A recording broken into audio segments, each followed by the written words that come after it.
In the beginning, there was darkness, and darkness was covered with darkness. Then came the light with a sound.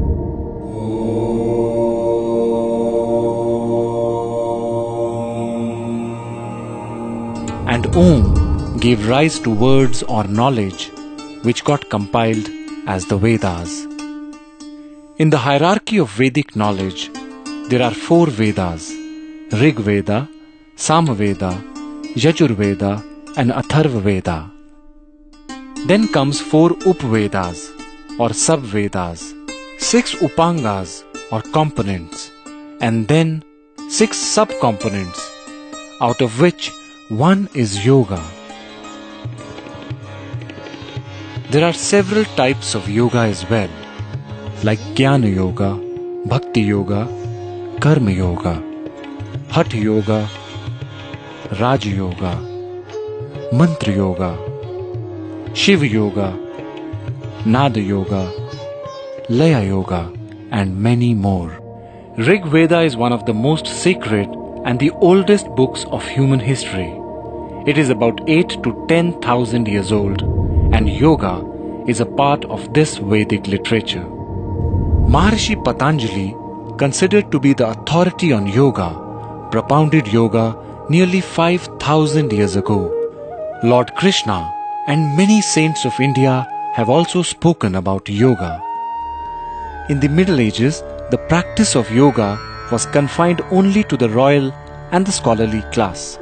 It was taught to students in gurukuls after passing a rigorous test.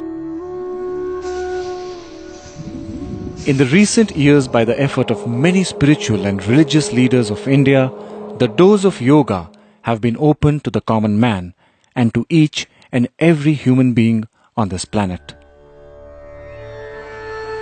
Yoga is the union of body, mind and spirit. The individual to the universal.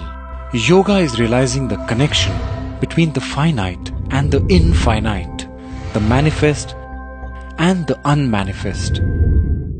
Yoga is bringing harmony in thought, word and deed.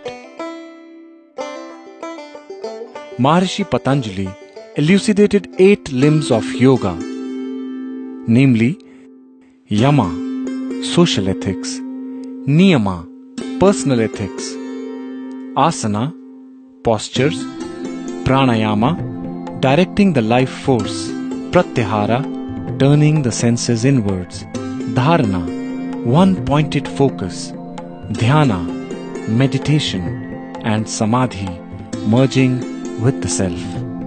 Somehow, in today's age, yoga has become associated with only physical postures,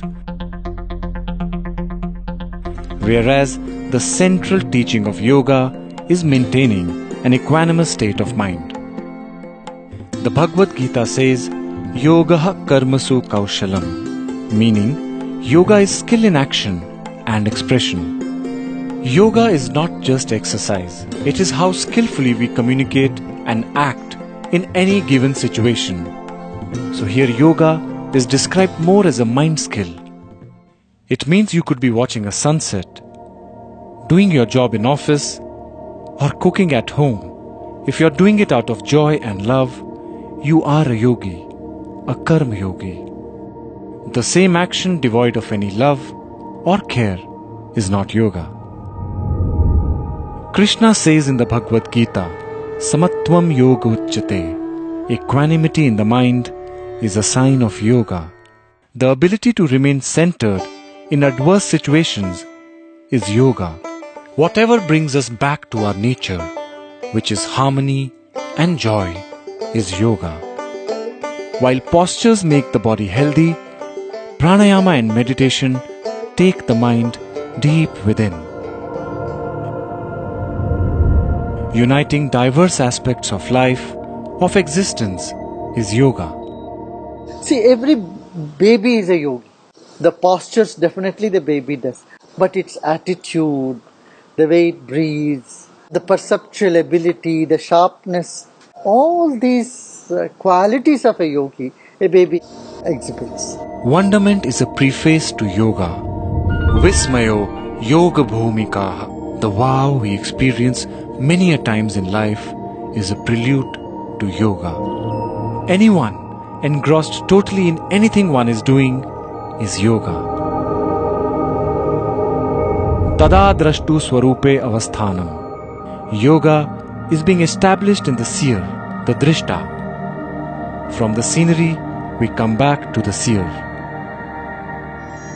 When one is in harmony within, the journey of life is calmer, happier, and more fulfilling. Life starts flowing in a direction to unite with its very source.